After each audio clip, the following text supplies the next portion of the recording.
नमस्कार. डीजीसीएचा प्राथमिक अहवाल अखेर समोर आला आहे. हा अपघात नेमका कसा झाला? चूक कुणाची होती? तांत्रिक बिघाड होता का की मानवी चूक? या सगळ्या प्रश्नांची उत्तरं शोधण्याचा प्रयत्न आज आपण करणार आहोत. त्यामुळे हा व्हिडिओ शेवटपर्यंत नक्की पहा. महाराष्ट्राचे उपमुख्यमंत्री अजित पवार यांच्याशी संबंधित विमान अपघात प्रकरणात आता नागरी उड्डाण महासंचालनालय म्हणजेच डीजीसीएचा प्राथमिक अहवाल समोर आला आहे. ही माहिती राज्यातील मंत्री आदिती तटकरे यांनी माध्यमांना दिली आहे.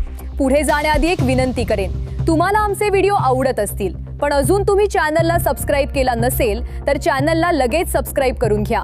याने आम्हाला अजून असे व्हिडिओ बनवण्याची एनर्जी मिळते. काही दिवसांपूर्वी ही घटना घडली होती. विमान उड्डाण करत असताना किंवा लँडिंगच्या वेळी तांत्रिक अडचण निर्माण झाल्याची माहिती त्यावेळी समोर आली होती. अपघाताची बातमी समोर येताच राजकीय आणि प्रशासकीय वर्तुळात खळबळ उडाली होती. डीजीसीए ही देशातील नागरी विमान वाहतूक क्षेत्रावर देखरेख करणारी अधिकृत संस्था आहे.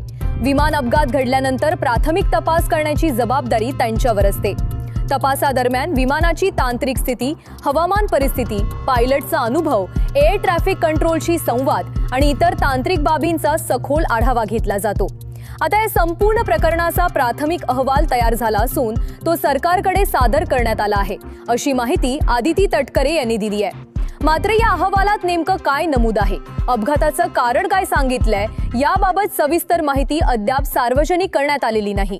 हे लक्षात घेणं महत्त्वाचं आहे की हा फक्त प्राथमिक अहवाल आहे. अंतिम तपास अहवाल अजून यायचा आहे. प्राथमिक अहवालात सुरुवातीची निरीक्षणं नोंदवली जातात. अंतिम अहवालात अपघाताचं नेमकं कारण, जबाबदारी आणि पुढील शिफारसी स्पष्ट केल्या जातात. आता सर्वात मोठा प्रश्न आहे, जर तांत्रिक बिघाड असेल तर तो कसा झाला? मेंटेनन्समध्ये काही त्रुटी होत्या का? जर मानवी चूक असेल तर त्याची जबाबदारी कोणाची? आणि पुढे अशा घटना टाळण्यासाठी कोणती पावलं उचलली जाणार? सध्या या सर्व प्रश्नांची उत्तरं अंतिम अहवालानंतरच स्पष्ट होतील. तपास यंत्रणा सर्व बाजूंनी चौकशी करत असल्याची माहिती मिळत आहे. अधिकृत निष्कर्ष येईपर्यंत कोणताही ठाम निष्कर्ष काढणं योग्य ठरणार नाही. या प्रकरणात पुढे काय घडतं, अंतिम निष्कर्ष काय येतो आणि काही कारवाई होते का, याबद्दलचे अपडेट तुम्हाला मिळत राहतील. व्हिडिओ आवडला असेल तर लाईक करा आणि अशाच विश्वासार्ह बातम्यांसाठी चॅनल सबस्क्राइब करायला विसरू नका. पुन्हा भेटू एका नव्या अपडेटसह. धन्यवाद.